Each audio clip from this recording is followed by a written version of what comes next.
Hello, my name is Andreas Neumann. I'm from Germany. My nickname is Phelan. My GitHub account is Phelan1974-DL. And this is my final project for CS50's Introduction to Programming with Python.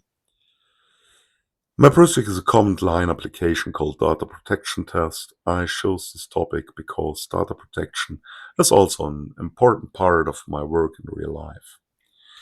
In its standard configuration, it tests basic knowledge of data protection through an interactive multiple-choice quiz.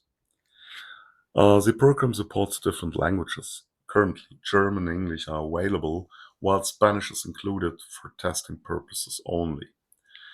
The interface tags and the URLs of the question sets are stored in a separate JSON configuration file.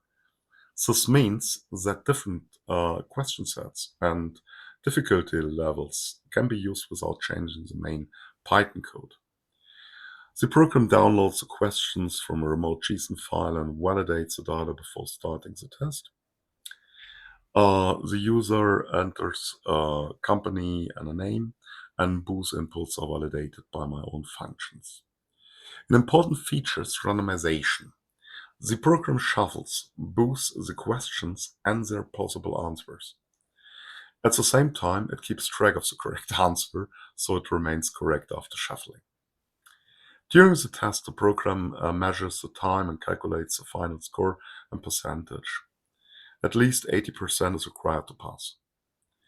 The result is displayed on the console and saved to a timestamped text file, including details about the given answers. If the user passes the test, the program also creates a personalized PDF certificate. The project used Python features such as JSON processing, regular expressions, command line arguments, randomizations, file handling, and network access. I also use pfiglet for the ASCII banner at start, and the FPDF2 for generating the PDF certificate. Finally, I use PyTest to test important functions, including the validation of names and companies and the correct handling of shuffled answers. This project allowed me to combine many of the concepts from CS50 Python with one or two new things in one practical application. And yes, that is my data protection test. Thank you for watching.